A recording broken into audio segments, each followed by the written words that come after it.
Hi, it's me again with Corel Tips and Tricks. This is part two from a viewer subscriber that sent me this. So you'll be totally confused. But I started thinking about while that other one was being loaded. Instead of doing all that stuff we did with the curved lines up here, we've already got curved lines down here. So let's see if this will work. I didn't test this. I'm just got theory. So I'm gonna cut those lines out like I did last time. So if you didn't watch part one, you need to back up and watch it. I'm going to Control G to group that. Then I'm going to take my Smart Fill tool and I'm just going to fill in these other lines. Now I'm going to move this out of the way and I've got these three lines. I'm going to Control G to group it. I'm going to Control D to duplicate it, and I'm going to mirror it both directions. And I guess we're going to have to move it by hand, but that's no big deal. Matter of fact, it'd be smarter if we left click, right click. So the only difference in this, the only difference in this pattern is they're not going to be at this angle. It's going to be two separate lines like this. So there's probably another way to do this even better than this. But if we take that and have it snap to that, I wonder if welding would get rid of that. And it did. And now we could fill in every other line with red. And because that's welded now, we can get rid of it. So that's a pretty neat, I'm going to try to just grab the outline. Well, it'd be easier just to nudge that out of the way and then select that. Well, wouldn't you know it?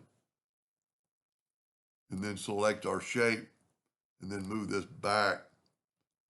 And we could take and go ahead and group all this together. Control G to group. And then that way we can use the interactive fill tool and start at the bottom and go upperly and go ahead and put red on both ends. And I was saying red, but I really wanted yellow in the middle. Now let's put the yellow in the middle and maybe put two yellows. You know what? Put two yellows and then put another red in the middle. You never know what it's going to look like. So that basically got two bands. I'm going to go ahead and delete all this stuff. He came up. It's a really neat way to do it. But I'm not going to put balls on it this time. I'm just going to make it smaller and move that and take that one away. And I'm just going to Control D, and I'm going to move the rotation of that furthest node and rotate it 45 degrees. See, it's going to kind of follow that shape. So there's a whole, I do like the balls on the end. I'm not saying I didn't like the ball in the middle, but I like the balls on the end. So let's take and and it doesn't have to be a ball. See, once again, I'm using his DME, right? He draws in half a point, and that's personal preference. I'm a laser engraver, and I draw everything in hair line because I cut stuff out. Now let's group this together, Control G.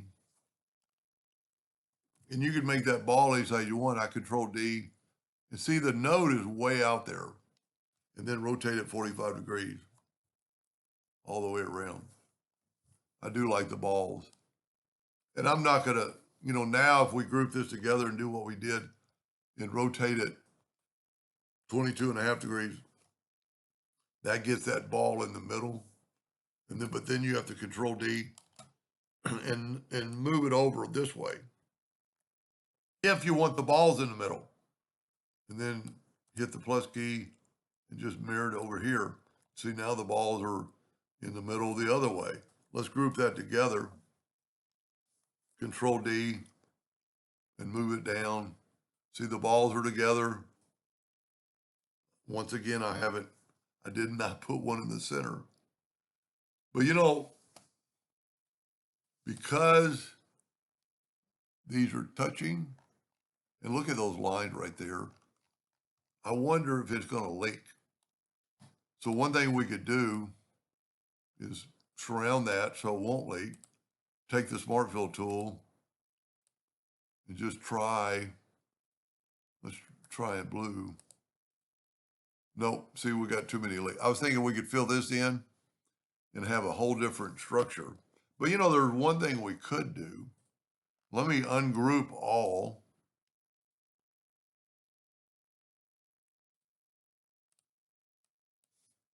And let's draw a line from the center of that one to the center of that one, center of that one, center of that one. I don't know where I'm going with this.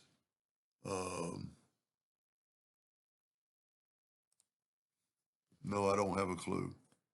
I was thinking about making something to fill in this space. But we have, well, I know where the leaks are. They're going up out these white lines. So that's not really going to work. And I also didn't make this a certain size again. You know, it needs to be a certain size to put something in the middle. But that is a totally different look, and it still looks pretty good. Let me move this out of the way. I guess I should have been more prepared. Select that, hold down the shift key and hit the rectangle tool, fill it in with black, object, order, back a page. Looks pretty cool. I kind of like it equal as much. If I would have taken the time, you know what, let's just, if you're bored right now, you'll be really bored in a minute. Let's Control G and see if I can't get that. I got it all, good deal. So let's make it 2 inches. And then let's hit the plus key and see, I need to change my duplicate distance to 2 inches. But I don't think the balls are going to be in the middle now. They're going to be, well, you know, really offset is kind of just as good. But then I want to go select these two and go down and then grab one of these and hit the plus key. Well, you know what I'm going to do? I'm going to move this one out of the way. And I'm going to grab this Control G and I'm going to hit P. Now this should be in the center of the page if it's all symmetrical. See, that put it in the center of the 4. And I'm not touching anything. I can make it touch. Well, it just doesn't look as good without the black box. See, I can make it quite a bit bigger before it starts touching. So now I'm going to group this together, Control G, Control D to duplicate it, and do, okay, I did not make sure I just got one copy. Nope. I must have backed up and didn't even delete, group it. Control G, Control D, holding down the control button and mirror it over. No, that way I don't have one in the middle. You know, this one might be a good, I just did a one last night on this, but we need to be in the center of the page, so I'm going to bring in indexing lines. I'm going to hit P. That way we'll kind of see if that's right in the center. But I need to be in the center of this too. I'm going to bring in another indexing line. See if I can't be right on the center.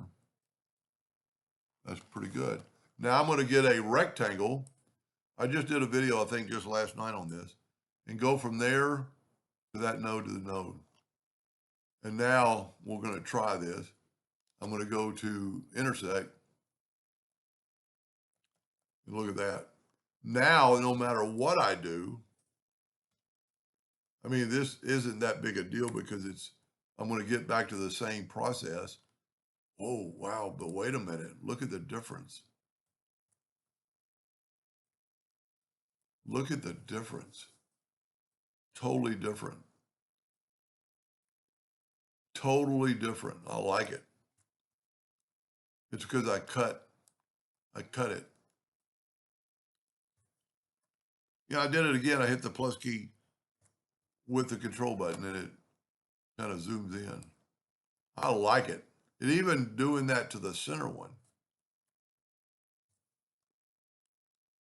we won't really know till we, whenever you do, I got to group this.